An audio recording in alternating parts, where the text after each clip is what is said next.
Welcome to Intimate Conversations with your girl Talitha, presented by Food for the Soul Media Group on Hot 702.5 FM and our FB page, Food for the Soul Media Group. Stay tuned in, y'all, and we will be right back. Hey there, you funky cats and dogs.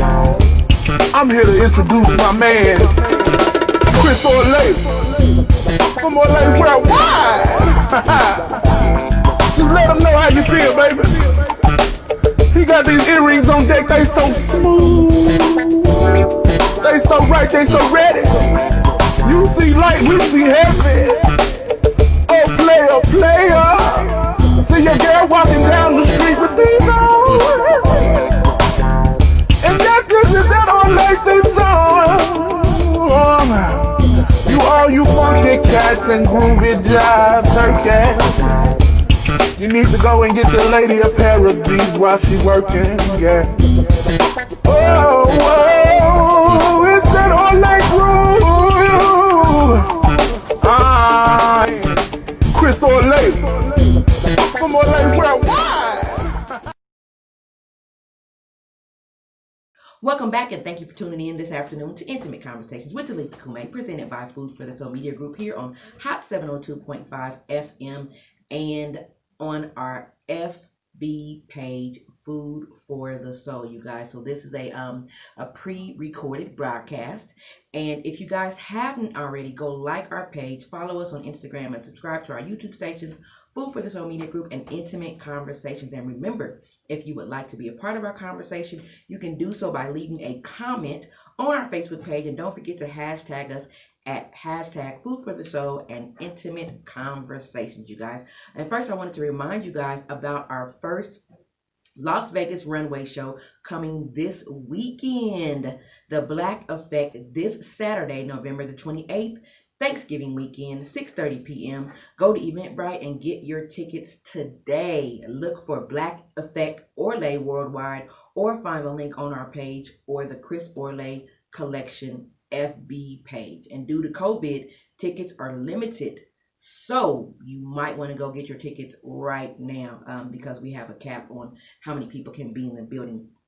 So you guys, I want to get into our show today. Like I was saying, it's pre-recorded because we are celebrating Thanksgiving with our families, and I know you guys are as well. And so I wanted to make sure that I got this show out before the end of the month came, and I wanted to talk about this issue. So this theme for the month has been the short end of the stick. And today's topic, I picked the topic too old to pass. And now that has kind of like a double meaning, too old to pass, as in you're too old to go through or to keep going, or you're too old and you're going to pass. You know what I'm saying? And so I found a quote, you guys, and you guys, you know I like quotes. I like starting my shows off with quotes, just because they're so interesting, and they speak to a lot of the things that we talk about. You know what I'm saying? And so the quote that I found was, when the forms of an old culture are dying, the new culture is created by a few people who are not afraid to be insecure. So again, when the forms of an old culture are dying, the new culture is created by a few people who are not afraid to be insecure, rather. And y'all, this cuts really deep because people over 60 now, I feel like they don't really have a chance in the new world. And I'm not going to say order yet, because we're not there yet. But this new world, I feel like, is pushing them out so damn quick. You know what I'm saying? It's like making our head spin, right?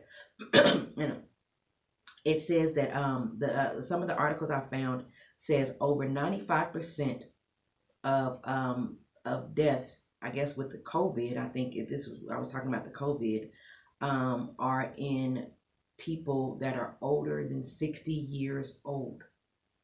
It also says more than 50% of all the fatalities involve people ages 80 years or older.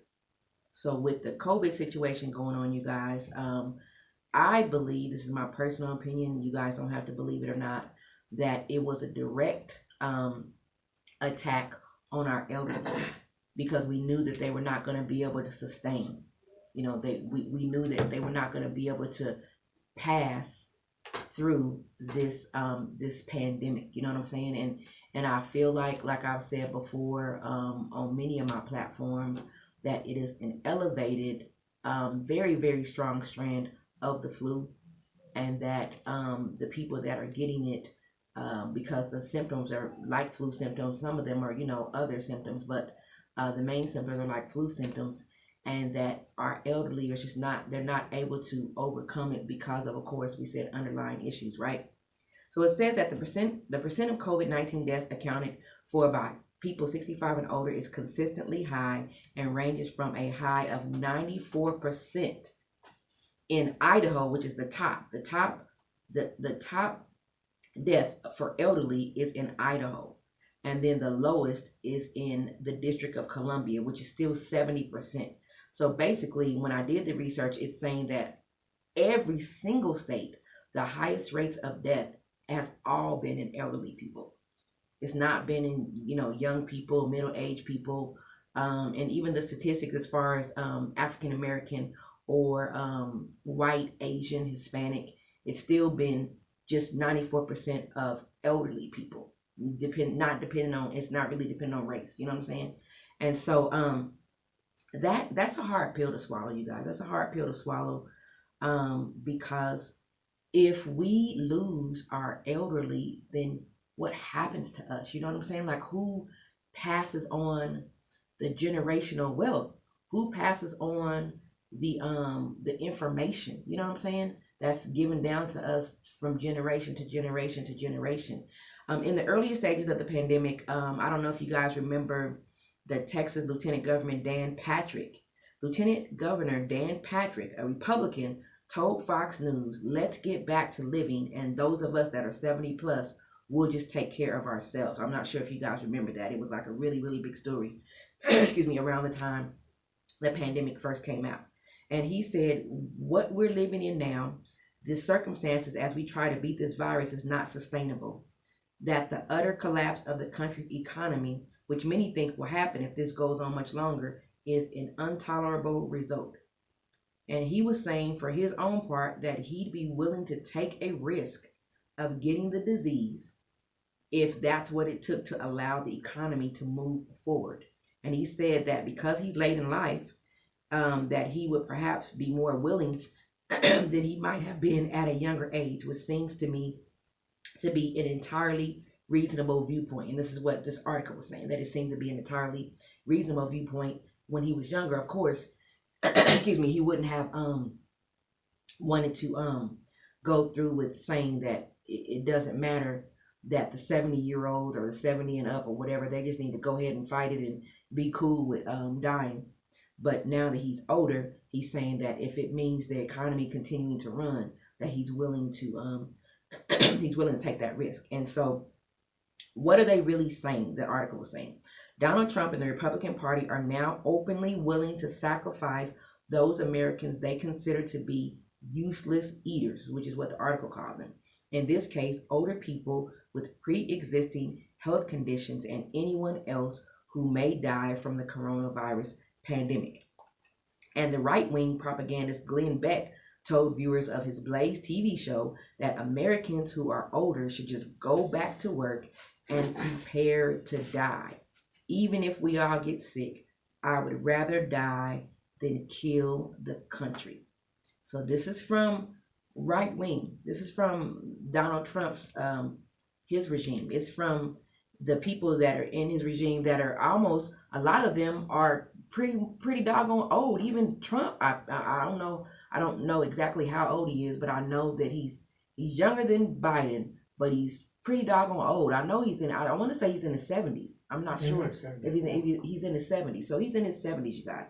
And so this coming from all of these old heads that are in the government saying that they would rather continue and let their country succeed economically by sacrificing their lives, pretty much, which is really, I can't say if it's heroic or not. I'm not sure. I know that Donald Trump ended up getting the coronavirus, but that was really that was kept under wraps, y'all. Like really, really close. Like we saw that he got it. I wasn't sure if it was for a sympathy plea or not or whatever, but he got it. And as soon as he got it, next thing you know, he was fine, feeling better, not wearing mask again. So we don't know what the heck, is going on or what happened with that. But apparently he got it and he was able to be cured. So maybe he might not have any underlying health issues. I'm not sure. But with that being said, although that the all the deaths are happening with the elderly in the country, it also a lot of articles that I found as well, and some of you guys have been seeing this on the news, that nursing homes and assisted living facilities are also suffering from this pandemic, and they already were suffering just from any infection and different things like that. But now with the pandemic, it seems more and more prevalent that it is taking over in some of these homes or whatever. And so one of the articles I found for that was that older adults, it said older adults are at heightened risk, even though COVID-19 strikes younger people as well. But across America and beyond, we are losing our elderly, not only because they are easily susceptible, but they're also dying because of a more entrenched epidemic, the devaluation of older lives. It says ageism is evident in how we talk about victims from different generations, in the shameful conditions in many nursing homes, and even in the formulas some states and healthcare systems have developed for determining which desperately ill people get care if there's a shortage of medical resources. Did you guys hear that? They determine which ill people get care if there's a shortage of medical resources, which means that if I'm older and I go to the hospital and there's someone that's younger than me, or the doctors deem their life more valuable than mine because I'm 60 or 70 or whatever, and they're 40 or 50 or whatever, then they make the decision on who gets that care, which is really, I guess it's a hard decision to make as a health practitioner. But on the same hand, it's kind of like, it seems like there should be some things in place that protect older people and not just giving the health industry the choice on whether they want to save this person versus that person because possibly an older person, oh well, they don't have that much longer to live, so we'll go ahead and let them die, and we'll save this younger person. So I'm just not sure on how I feel about that. It says that it became clear that nursing homes are particularly deadly incubators.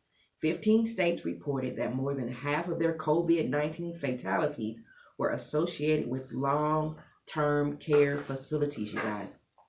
And it says, yet this is not an inevitable tragedy, which means that it can be stopped. Policymakers and healthcare providers have long accepted the preventable suffering of older adults in long-term care institutions. The U.S. Department of Health and Human Services found that about 20% of Medicare beneficiaries in skilled nursing facilities suffer avoidable harm. And for decades, government data has shown that nursing homes can be infection tinderboxes. Almost 2/3 of the approximately 15,600 nursing homes in the United States have been cited for violating rules on preventing infections since 2017, according to a Kaiser Health News analysis of state inspection results. And so, you guys, I feel some type of way about that because I have an invested interest in nursing homes and assisted facilities now because of my father. So a lot of you guys that follow me should know or have heard and seen me posting pictures about my dad. Now, my dad, for those of you who don't know, has been or was a pastor for over 30 something years. He started pastoring in his I want to say probably his late 20s or early 20s, maybe late 20s. He started pastoring, and until 2012, I think he had pastored. He was a missionary. He spoke at different churches and different things like that, traveled all over the country. And then he started his own church. And so we've been a part of probably like 3 or 4 churches, but then his last church that he started that in 1995. And then in 2012, he decided to step away from being a full-time pastor and became a speaker and a professor at DTS Theological Seminary. And so my father was a person who was, I feel like, knowledgeable, of course, because you have to be that to speak, passed on so much information to people, you know what I'm saying? And he got diagnosed with cancer in 2018, I think, 2018, the end of 2018. And then he decided that he was gonna get an operation because he had the cancer was a brain tumor. So he got an operation, and then the operation went kind of sideways, and it took away his ability to speak. And then once it took away his ability to speak, excuse me, he had a stroke. And after the stroke, his health just kind of started deteriorating, right? He started falling, different things like that. We're not sure if kind of dementia has set in. You know, we're just not sure on a whole lot of things. But my dad is 70. So I said all that to say that after all of that, that went on with him probably for about a year or so, it was decided that he should go in a home. Now, I didn't have a decision on that, but it was decided that he should go in a home. And so now my father is in a healthcare facility or in an assisted living or rehabilitation center, whatever the heck you want to call it. He's in that facility, right? And we were so afraid in the very beginning of him going into the facility because of COVID, because they were telling us that we couldn't visit him. We were not going to be able to, touch him, love on him, hug on him, or nothing. You know what I'm saying? Which is that we were possibly going to be able to see him through a window or something like that or whatever, which I know around the country, a lot of family members were having to kind of wave to their family members and, and do different creative things to let them know that we were thinking about them.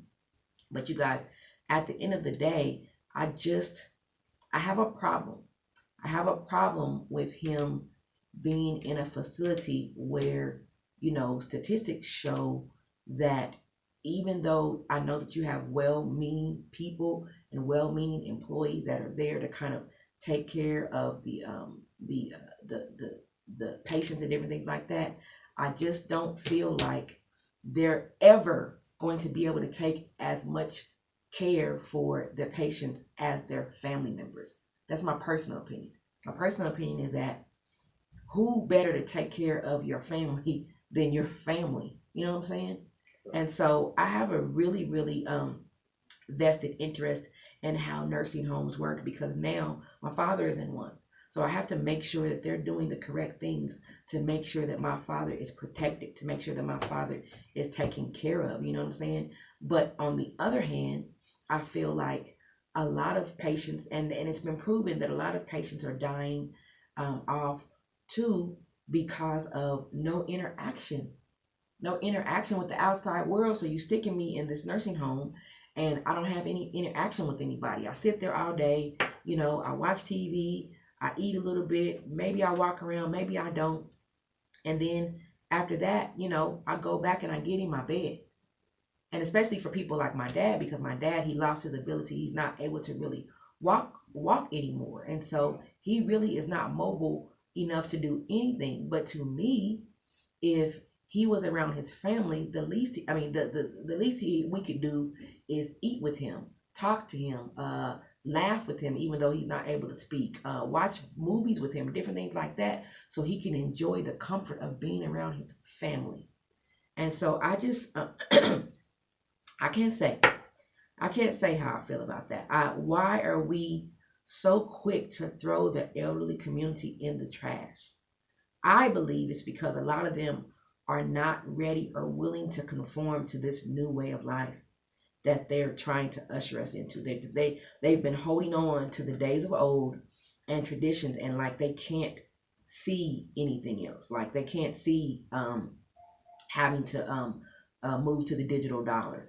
They can't see using smart TVs and different things like that, or maybe society feels like they've lived their lives and now it's time to make room for all of these newly innovative, halfway brainwashed kids. You know what I'm saying? Like, I don't know. I don't know what it is, but I have a problem with it, and I want to know what you guys think about it. Why are they getting the short end of the stick? We're going to take a short break, and we will be right back. If you're tuning in, you're listening to Intimate Conversations with Talitha Kume here on Hot 702.5 FM. And this commercial break is sponsored in part by Mook the Barber and Crisp Products. Premium grooming essential. Crisp Products provides you with excellent hair and skin products, along with high-quality grooming products for the hair of the future. Their multi-use professional product for barbers and cosmetologists will make your desired hairlines, goatees, and eyebrows pleasingly crisp, keeping your desired lines and shapes crisp. By Mook the Barber. Go to www.crispproducts.com. CRISPRODCTS today. Crisp. Mook the Barber.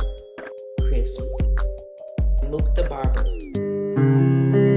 You know when you lost one, a good one. You know when you lost one. You go out and different people to cope and ignore all precautions. You're drinking, get faded. You feel like that's your only options.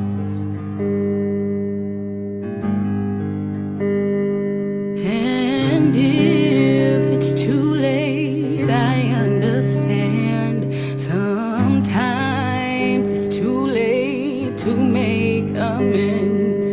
Just hear me out before you let it go. There is one thing that I need for you to know. Just don't have too much fun without me. Don't have too much fun. Please don't forget about me. Try not to love no one. Try not to love no one. I know that that's too much to ask. I know I'm a selfish, but I want you to know I've been working on it. I know it don't matter. I know it don't help you heal no faster. Yeah, I know I've been nothing short of a disaster. And if it's too late, understand. Sometimes it's too late. Oh, just hear me out before you let go. There is one thing that I need for you to know. Just don't have too much fun without me. Don't have too much fun. Please don't forget about me. Try not to love no one. Try not to love no one, no one.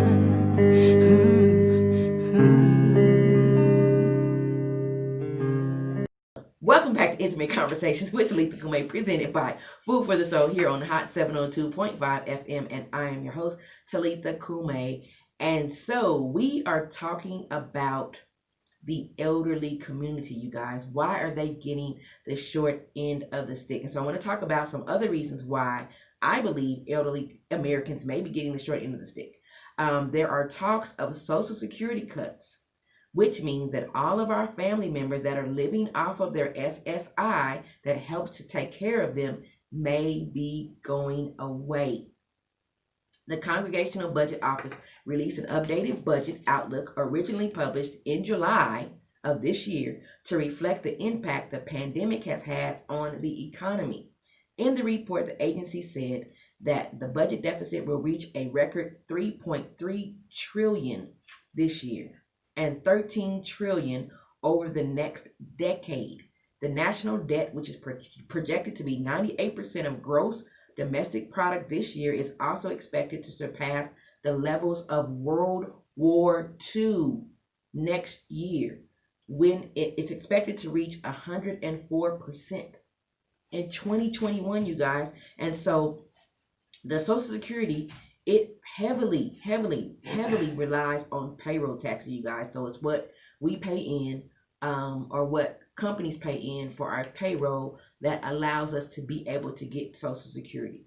And the cut is attributed to less tax revenue, an aging population that would inevitably claim Social Security benefits and trust fund assets that grow at a lower interest rate. And so what's going to happen is if that goes away, then all of our family members who rely on this, they're not going to be able to rely on it anymore. It says the numerous adverse effects of the current crisis is a steep incline in the expected insolvency dates for Social Security and Medicare programs, which are expected to run out of money in 11 years compared with the previous projection of 15 years. So the pandemic exposed a painful truth that America does not care about older people.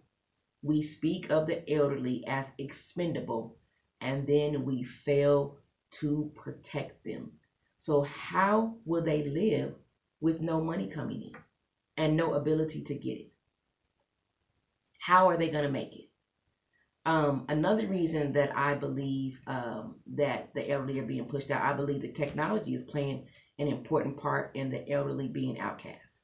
Many say that some of them are stuck in their ways. They don't want to move into the 21st century of high tech. Like I have my aunt who actually supports my show. I know that she is one of those people that really just like, I don't have no time for the internet. I don't have no time for having a website or different things like that or whatever. She believes in doing things old school. And what's funny about that is, although we kind of joke with her and laugh with her, she just had a flip phone recently when we came out here, and she kind of upgraded to a different phone. So she has a different phone, but she still has minutes on her phone, y'all. So she doesn't have a data plan or anything like that. And she actually uses her phone just for emergency purposes. She carries it around with her, but she doesn't talk on it. She doesn't do anything. So like if I leave her a message, she might not ever get it. When I'm texting her, she get her text like 2 or 3 days later. So if I want to talk to her, I need to call her on her home phone, which is her landline phone, you guys, or her work phone, which is a landline phone. But is she far-fetched though? You know what I'm saying? Like in nowadays, what's going on with technology and different things like that, and the way that it's able to be controlled, is she far-fetched? Should we be taking, following her lead and making sure that we too have other ways of talking to each other and getting in contact with each other if this system fails? Because think about it, right now we all have digital, a lot of us who do have a home phone, like we have a home phone, but it's like a business phone. We use it for a business line, but it's digital, which means that it's tied to my cable. So if my cable cuts off, the electricity goes off for whatever reason, I can't get on my phone. I can't call anybody because it's still tied to technology. It's still tied to, the 21st century technology. And so the article that I found about that was saying that a lot of young people roll their eyes at older people who can't use technology as fast as they can. But it's wrong to say that older Americans can't use technology. And it said, remember, a baby boomer, Tim Berners-Lee, invented the World Wide Web. So why should we be surprised that they continue to create, adopt, and use new technology? So it's saying that a lot of middle-aged and older adults are embracing technology for a variety of reasons.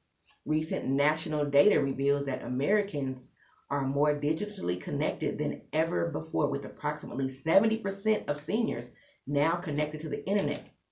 These devices are a part of their daily lives to stay informed, connect to friends and family, to shop, make travel plans, and make reservations for travel and transportation. And there's some really good apps like MetaSafe, Google Maps with parking spot reminders, HomeAway, and a app called Luminosity that are very, very popular within the older population. But it also says that because the older people have age-related physical and cognitive challenges, that it may be harder for them to engage in the digital world. It said declines in visual clarity make reading the font on smartphone screens challenging. Some of them who have color vision issues may have a problem with trying to view things on a smartphone.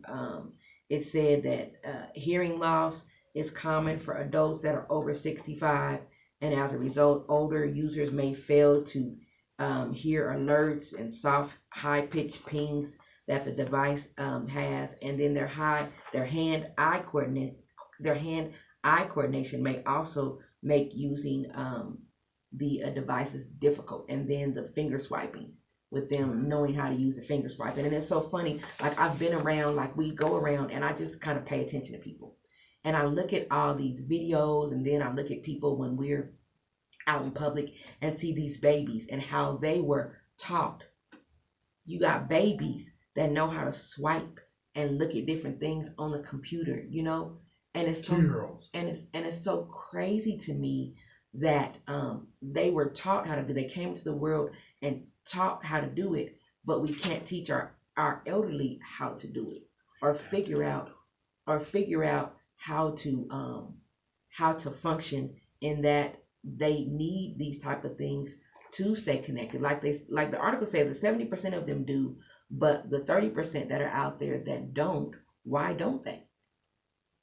Is it always just because that they have issues, or is it because nobody's working with them, teaching them how to do that? So like if you're in a nursing home or you're in an assisted facility, do they have programs? Are they teaching these older people, hey, let's have a program or workshop on how to use your phone?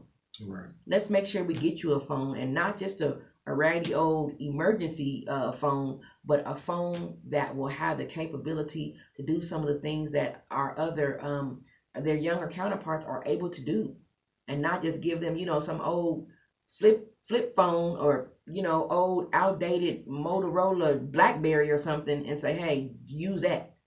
You know, we're coming up with so much technology. How come we can't make bigger phones for them and be able to teach them, you know, how to work them? And so I just want to know what you guys thought about that. It's just been heavily on my mind, especially, you know, dealing with my father and what he's going through, because, you know, I'm seeing the once very, very capable man, even in his 60s, because this just happened a year ago, right? Even in his 60s, that was able to, you know, my dad had a Mac, was able to be on the Mac, he was doing outlines, preparing speeches, preparing sermons, grading papers, sending emails, you know, all of these things that he was doing. He was on Facebook, Instagram, he had an Instagram account, all these things he was able to do at 60 something years old. He was capable. Right. Now he's not. Now he's not capable. And so I feel like, you know, once we society, or we family, we feel like our older family members are of no use to us, or they become a burden to us, then we cast them out. And I don't think that's right. And so I think that we had better wake up and start taking care of our family members. How can we put them in homes and not support them when SSI doesn't, when they supported and took care of us our whole lives for years? How can we do that?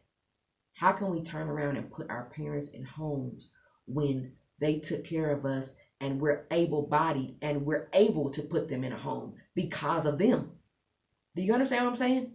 We're able to live our lives because they took care of us. They didn't put us off to somebody else. They didn't put us off to the side. They were working 2 and 3 jobs, taking pay cuts, doing all kinds of things to make sure that their family was taken care of. How dare we? How dare we cast them aside when they no longer serve our purpose, or it's too hard for us, or they've become a burden? Were we a burden to them? Did they cast us out?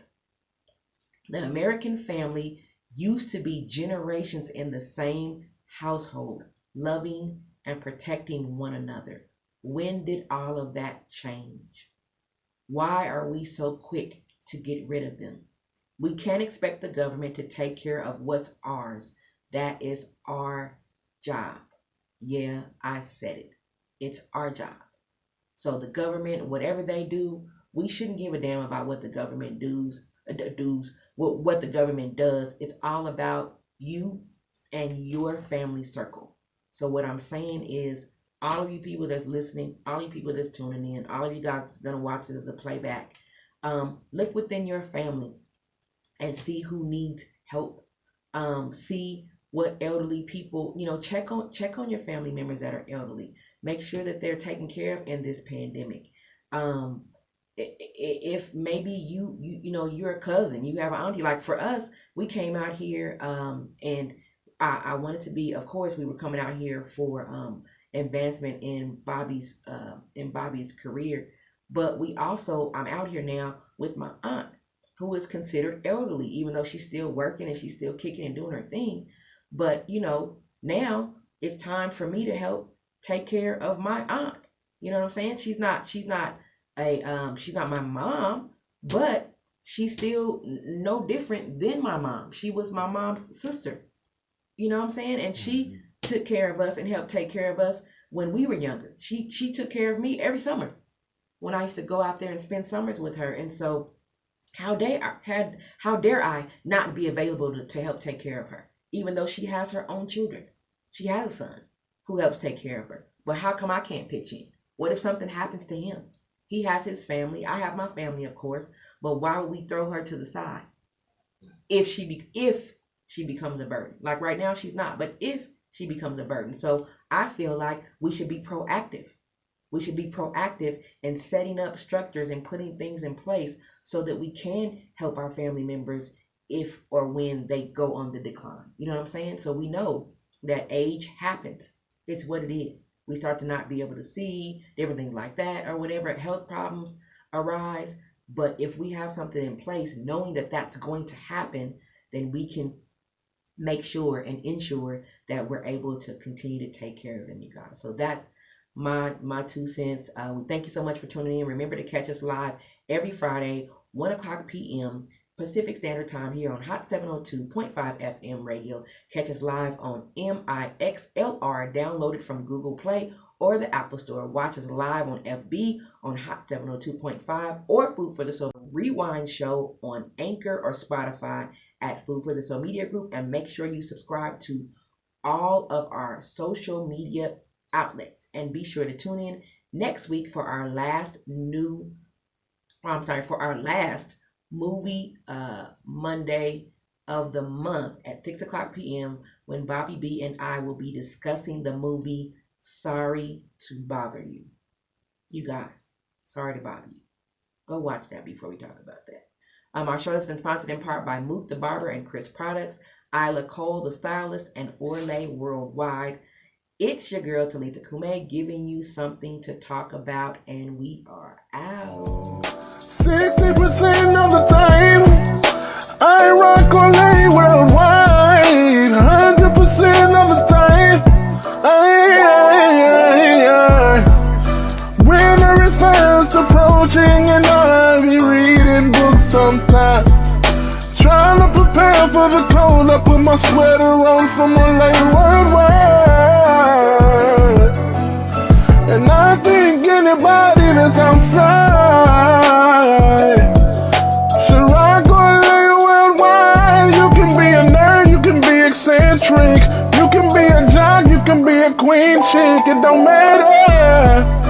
Anything you got, we can cover, no problem. So get you a sweater, enjoy this cold weather. No one does it better than Olay Worldwide. Yeah. You can be a nerd, you can be eccentric, you can be a jock, you can be a queen chick, it don't matter. Anything you got, we can cover, no problem. So get you a sweater, enjoy this cold weather. No one does it better